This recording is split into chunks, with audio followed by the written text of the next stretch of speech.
ओम शांति।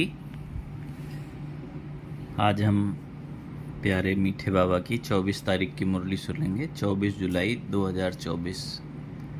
आज बाबा के सामने शायद व्यापारी बच्चे बैठे हैं, इसलिए बाबा ने आज उनकी भाषा में ही मुरली चलाई है। बाबा ने कहा, मीठे बच्चे, बाप से होलसेल व्यापार करना सीखो। होलसेल व्यापार है मन मना भव, है ना। होलसेल व्यापार है मन मना भव। अल्फ को याद करना और कराना, बाकी सब है रिटेल। बाकी बावन बोला ज्ञान का विस्तार है, और ज्ञान का सार क्या है? अल्फ को याद करना और कराना। प्रश्न है, बाप अपने घर में किन बच्चों की वेलकम करेंगे? है ना, किन बच्चों की वेलकम करेंगे? बावन बोला, जो बच्चे अच्छी रीति बाप की मत पर चलते हैं और कोई को भी याद नहीं करते हैं, देह सहित देह के सभी संबंधों से बुद्धि योग तोड़ एक की याद में रहते हैं, ऐसे बच्चों को बाप अपने घर में रिसीव करेंगे। है ना, बाबा के घर जाते हैं तो बावन बोला एक की याद में रहना है। बाप सभी बच्चों को गुलगुल बनाते, फिर फूल बच्चों की अपने घर में वेलकम करते हैं। पहले फूल बनाते हैं, फिर अपने घर में स्वागत करते हैं। है ना, तो किन बच्चों को करते हैं? जो बाप की श्रीमत पर चलते और कोई को याद नहीं करते, देह सहित देह के सभी संबंधों से बुद्धि योग तोड़ एक बाप की याद में रहते हैं। है ना, तो ऐसे गुण होने चाहिए, तब बाबा खुशी से अपने घर में उनका स्वागत करते हैं। ओम शांति। बच्चों को अपने बाप और शांति धाम सुख धाम की याद में बैठना है। आत्मा को बाप को ही याद करना है, इस दुख धाम को भूल जाना है। बाप और बच्चों का यह है मीठा संबंध। इतना मीठा संबंध और कोई बाप का होता ही नहीं है। तो निस्वार्थ प्यार, बाबा कितने प्यार से परवरिश करता है। मीठे बच्चे कह के सभी गुणों और शक्तियों से भरपूर करता है। तो बाबा ने बोला, इतना मीठा संबंध और कोई होता नहीं। संबंध एक होता है बाप से, फिर टीचर और गुरु से होता है। अभी यहाँ तीनों ही एक है, मतलब 3 in 1। टीचर भी है, गुरु भी है, तो बाप भी है। ये भी बुद्धि में याद रहे तो खुशी की बात है ना। एक ही बाप मिला हुआ है जो बहुत सहज रास्ता बताते हैं। बाप को शांति धाम और सुख धाम को याद करो। है ना, किसको? बाबा को याद करो, अपने शांति धाम को याद करो और सुख धाम को याद करो। इस दुख धाम को भूल जाओ। घूमो फिरो, लेकिन बुद्धि में यही याद रहे। किसकी याद रहे? ये जो 3 चीज़ें बताई। यहाँ तो कोई गोरख धंधा आदि नहीं है, घर में बैठे हैं। कहाँ की बात है? मधुबन की। बाप सिर्फ 3 अक्षर याद करने को कहते हैं। वास्तव में है एक ही अक्षर। बाप को याद करो। बाप को याद करने से सुखधाम और शांतिधाम दोनों वर्ष से याद आ जाते हैं। है ना, बाबा को याद करोगे तो क्या याद आएगा? बाबा को कहाँ याद करोगे? शांति धाम में। फिर याद करने से क्या मिलेगा? प्राप्ति भी याद आ जाएगी। सुख धाम में चले जाएंगे तो 3 in 1, है ना, तीनों ही आ जाता है। तो देने वाला तो बाप ही है। याद करने से खुशी का पारा चढ़ेगा। तुम बच्चों की खुशी तो नामी ग्रामी है। क्या नामी ग्रामी है? है ना, गायन है ना कि अतीन्द्रिय सुख पूछना हो तो गोप गोपियों से पूछो। तो ऐसे बाबा ने बताया, तुम बच्चों की खुशी तो नामी ग्रामी है। बच्चों की बुद्धि में है बाबा हमको घर में फिर वेलकम करेंगे, रिसीव करेंगे, परंतु उनको जो अच्छी रीत बाप की मत पर चलेंगे और कोई को याद नहीं करेंगे। देह सहित देह के सर्व संबंधों से बुद्धि योग तोड़ मामेकम याद करना है। भक्ति मार्ग में तो तुमने बहुत सेवा की, परंतु जाने का रास्ता मिलता ही नहीं। अभी बाप कितना सहज रास्ता बताते हैं। सिर्फ यह याद करो, बाप भी है, शिक्षक भी है और सृष्टि के आदि मध्य अंत का ज्ञान सुनाते हैं जो और कोई समझा न सके। बाप कहते हैं अब घर चलना है, फिर पहले पहले सतयुग में आएंगे, इस छीछी दुनिया से अब जाना है। भले यहाँ बैठे हैं परंतु यहाँ से अब गए कि गए। इतना मतलब वैराग्य हो मन में, इतनी अपनी ऐसी स्थिति हो, चलने का अभ्यास हो, जो योग में अभ्यास करते हैं देह से उपराम होने का। बाबा बुलाए और मैं उड़ जाऊं आत्मा, ऐसा बावन बोला कि यहाँ भल बैठे हो परंतु ऐसा लगे कि अब यहाँ से गए कि गए। बाप भी खुश होते हैं कि तुम बच्चों ने बाप को इनवाइट किया है बहुत समय से। कब से इनवाइट किया? 2500 साल हो गए भक्ति करते, तब से बाबा को बुलाते रहे। अब फिर बाप को रिसीव किया है। बाप कहते हैं मैं तुमको गुलगुल बनाकर फिर शांति धाम में रिसीव करूँगा। पहले हमने बाप को रिसीव किया, फिर बाबा परम धाम में हमको रिसीव करेंगे, फिर तुम नंबरवार चले जाएंगे। कितना सहज है। ऐसे बाप को भूलना नहीं है। बात तो बहुत मीठी और सीधी है। एक बात अल्फ को याद करो, भल डिटेल में समझाते हैं, फिर पिछाड़ी में कहते हैं कि अल्फ को याद करो, दूसरा न कोई। तुम जन्म जन्मांतर के आशिक हो एक मासूक के, तुम गाते आए हो बाबा आप आएंगे तो हम आपके ही बनेंगे। अब वह आए हैं तो एक का ही बनना चाहिए। निश्चय बुद्धि विजयंती, विजय पाएंगे रावण पर, फिर आना है राम राज्य में। कल्प कल्प तुम रावण पर विजय पाते हो, ब्राह्मण बने और विजय पाई रावण पर। राम राज्य पर तुम्हारा हक है, बाप को पहचानना और राम राज्य पर हक हुआ। बाकी पुरुषार्थ करना है ऊंच पद पाने का, माने बाबा के बने और राम राज्य पर हक हो गया, माने स्वर्ग में जाने के अधिकारी बन गए, है ना। अब बाकी पुरुषार्थ किस में करना है? ऊंच पद पाने का। विजय माला में आना है, बड़ी विजय माला है। राजा बनेंगे तो सब कुछ मिलेगा। दास दासियां सब नंबरवार बनते हैं, सब एक जैसे नहीं होते। कोई तो बहुत नज़दीक रहते हैं, जो राजा रानी खाते सो कुछ भंडारे में बनता, वह सब दास दासियों को मिलता, जिसको 36 प्रकार का भोजन कहा जाता है ना। तो बावन बोला कि वहाँ अभी कल परसों भी आया था ना, थोड़े दिन पहले भी आया था कि वहाँ दास दासियाँ भी कौन बनेंगे? जो दिल पर चढ़े होंगे, है ना। तो इसलिए वहाँ जाना भी कम बड़ी बात नहीं है ना। तो बावन बोला पद वहाँ पहुँच तो जाएंगे, लेकिन पद किस आधार पर मिलेगा? पद का आधार है हमारा पुरुषार्थ, है ना। तो इसलिए बावन बोला उस पर अटेंशन देना है। तो इसलिए बावन बोला जो राजा रानी खाते, जो कुछ भंडारे में बनता, वह सब दास दासियों को मिलता है। 36 प्रकार का भोजन है। पदमपति भी राजाओं को कहा जाता है, प्रजा को पदमपति नहीं कहेंगे। भले वहाँ धन की परवाह नहीं रहती, परंतु यह निशानी देवताओं की होती है। जितना याद करेंगे उतना सूर्यवंशी में आएंगे, नई दुनिया में आना है ना, महाराजा महारानी बनना है। बाप नॉलेज देते हैं नर से नारायण बनने की, जिसको राजयोग कहा जाता है। भक्ति मार्ग के शास्त्र भी सबसे जास्ती तुमने पढ़े हैं, सबसे जास्ती भक्ति तुम बच्चों ने की है। अब बाप से आकर मिले हो, बाप रास्ता तो बहुत सहज और सीधा बताते हैं। कौन सा रास्ता बताते हैं? कि बाप को याद करो। बाबा बच्चे बच्चे कह समझाते हैं, बाप बच्चों पर वारी जाते हैं, है ना। देखो हाजिरा हुजूर राजी हो जाता है, हम पर कुर्बान जाते हैं। वारिस हैं तो वारी जाना पड़े। तुमने भी कहा था बाबा आप आएंगे तो हम वारी जाएंगे, तन मन धन सहित कुर्बान जाएंगे। तुम एक बार कुर्बान जाते हो तो बाबा कितनी बार? 21 बार जाएंगे। 21 जन्म के लिए बाबा भरपूर कर देते। बाप बच्चों को ये भी याद दिलाते हैं। समझ सकते हैं सब बच्चे नंबरवार पुरुषार्थ अनुसार अपना अपना भाग्य लेने आए हैं।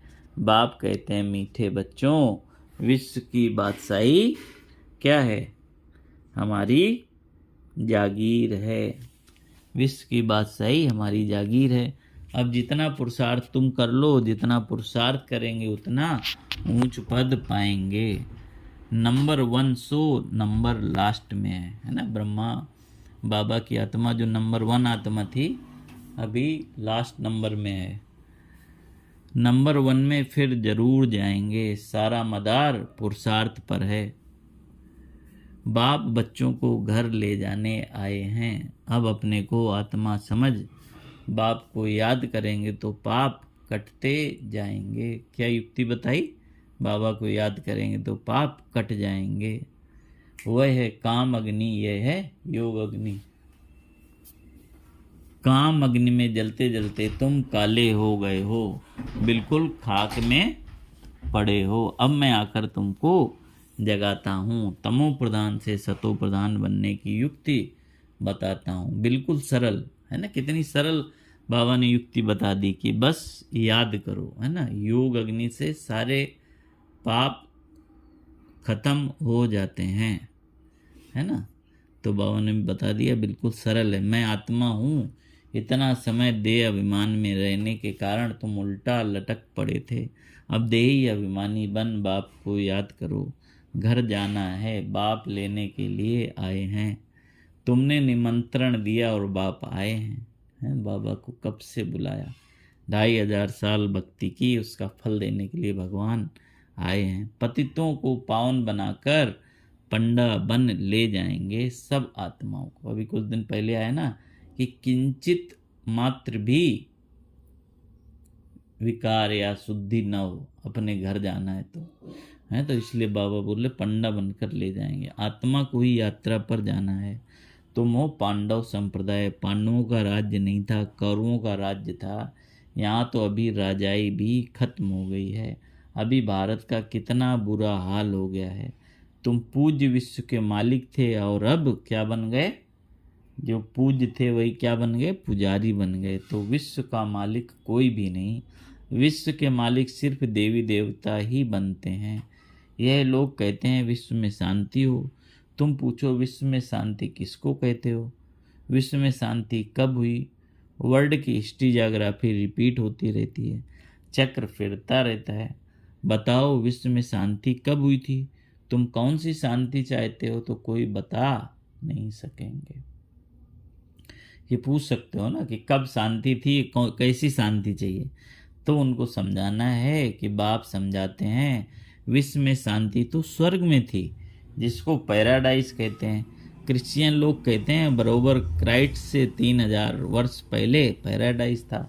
उन्हों की न पारस बुद्धि बनती है न पत्थर बुद्धि बनती है। भारतवासी ही पारस बुद्धि और पत्थर बुद्धि बनते हैं। न्यू वर्ल्ड को हेवन कहा जाता है और पुरानी को हेवन नहीं कहेंगे। बाप बच्चों को बाप ने हेल और हेवन का राज समझाया है। यह है रिटेल। रिटेल माने ये विस्तार की बातें, माने कल्प वृक्ष का ज्ञान, स्वर्ग नरक का ज्ञान, आत्माओं के चक्र का ज्ञान, जन्मों का ज्ञान, विस्तार की बातें हैं। रिटेल। होलसेल बात कौन सी है? एक ही अक्षर है, मामे कम। याद करो बाप से ही बेअद का वर्षा मिलता है। यह भी पुरानी बात है। 5000 वर्ष पहले भारत में स्वर्ग था। बाप बच्चों को सच्ची सच्ची कहानी बताते हैं। सत्यनारायण की कथा, तीजरी की कथा, अमर कथा मशहूर है ना। सारी कथाएं का अर्थ पता है ना। तुमको भी तीसरा नेत्र ज्ञान का मिलता है, इसको तीजरी की कथा कहा जाता है। वह तो भक्ति की पुस्तक बना दी है।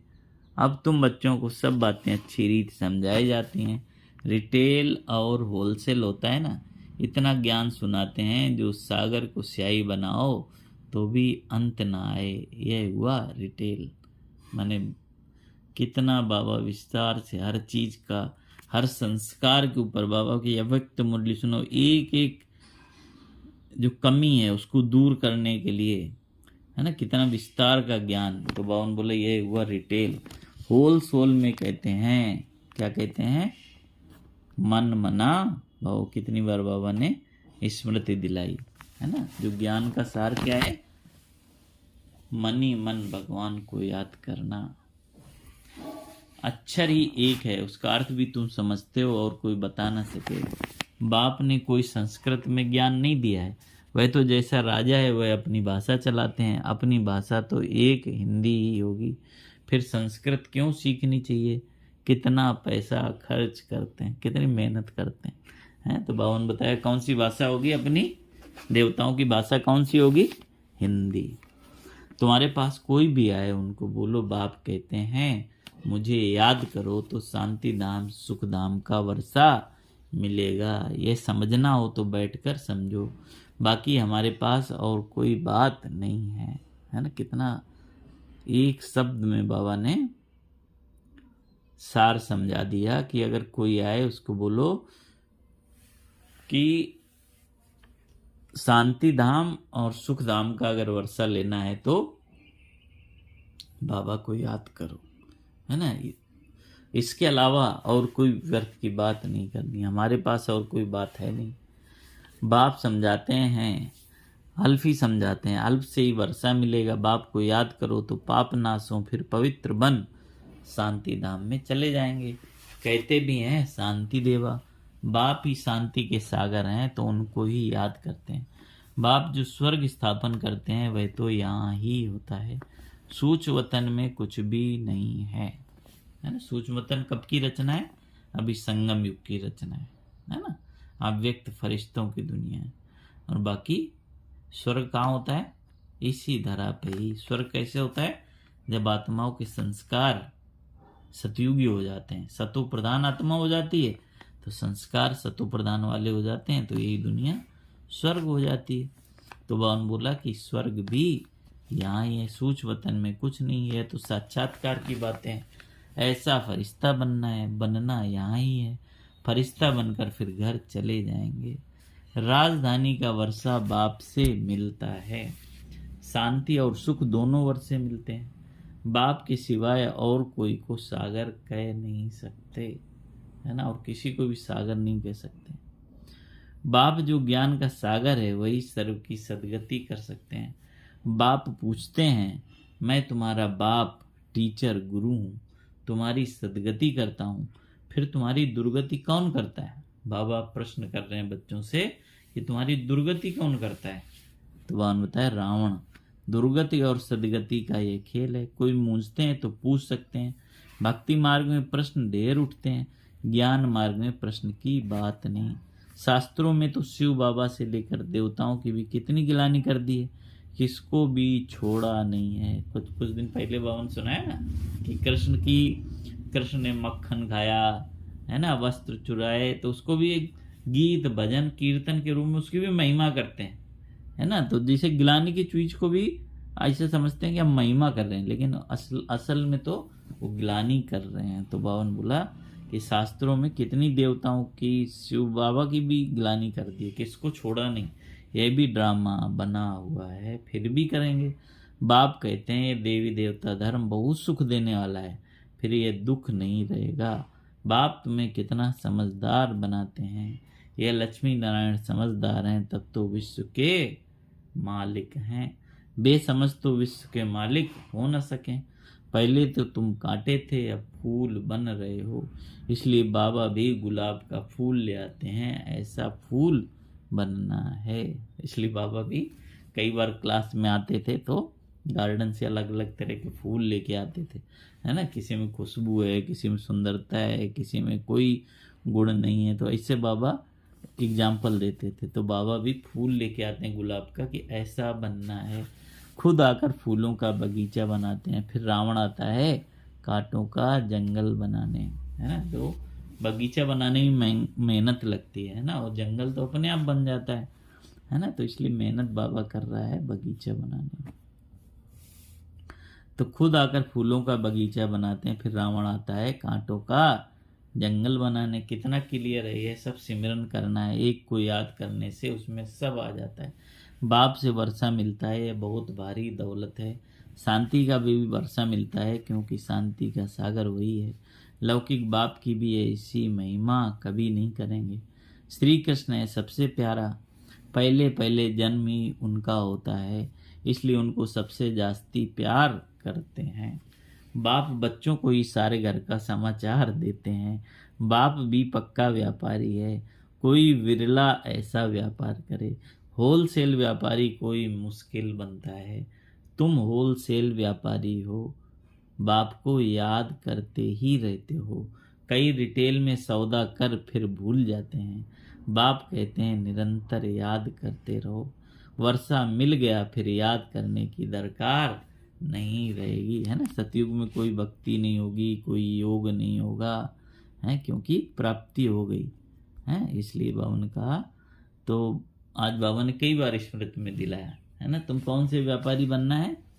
होलसेल वाले, माने पूरा लेने वाले। रिटेल मतलब ये केवल ज्ञान का बारी बारी बातें समझ के उसमें नहीं, मूल बात जो है अपने को आत्मा समझ बाबा को याद करने की, उसका ही निरंतर। ये सारा ज्ञान किसके लिए है? ज्ञान का निचोड़ है, ज्ञान का सार तो यही है कि हर समय हम बाबा को उसके यथार्थ रूप में याद कर सकें।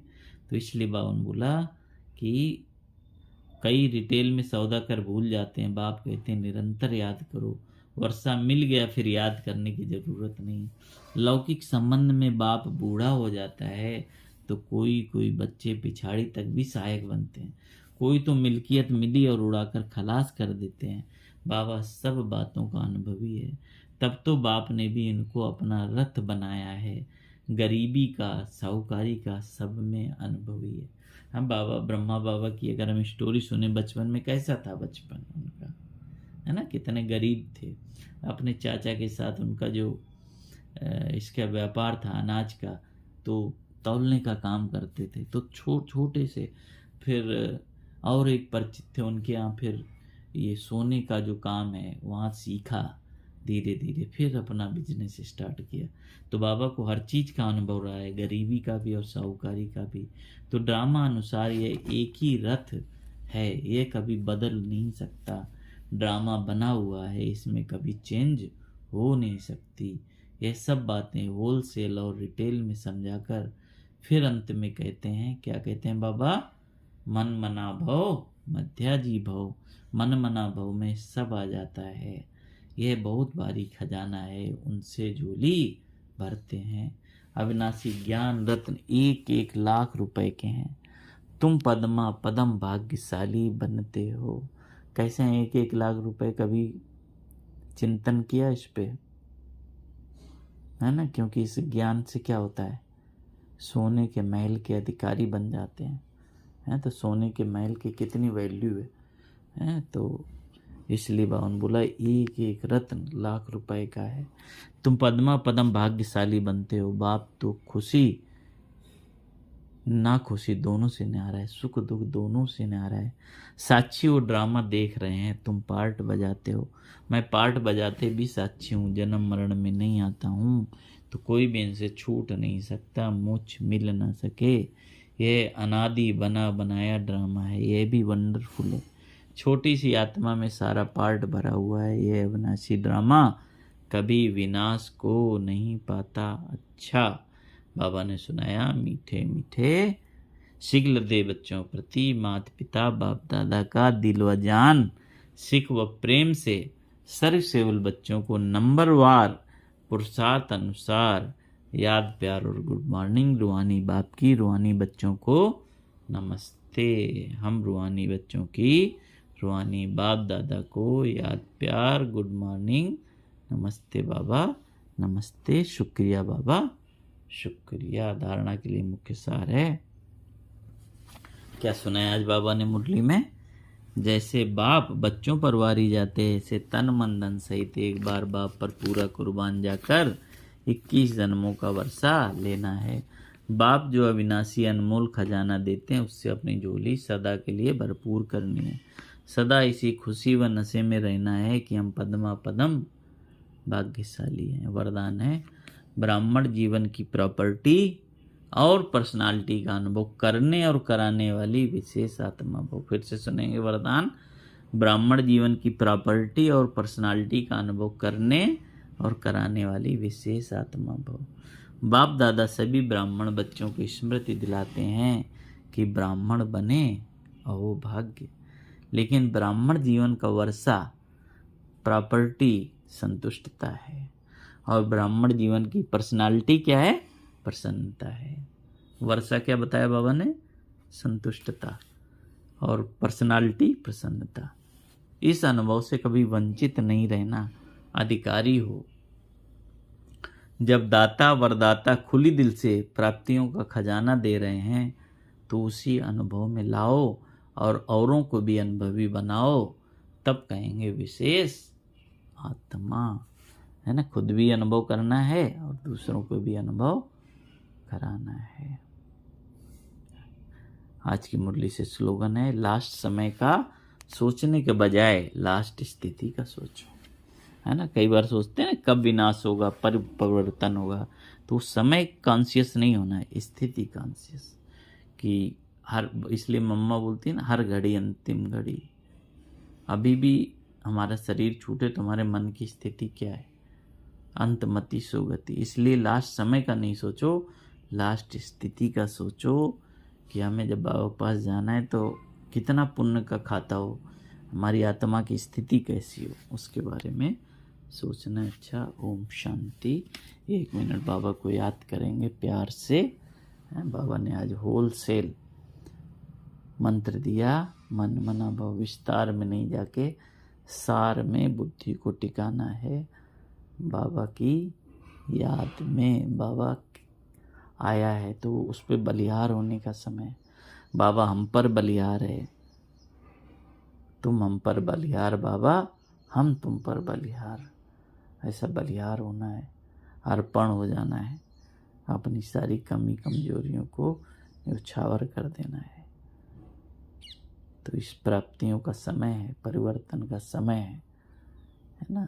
तो बाबा की स्मृति से, बाबा की याद में लास्ट समय नहीं, लास्ट स्थिति का ध्यान रहे। अच्छा, ओम शांति, ओम शांति।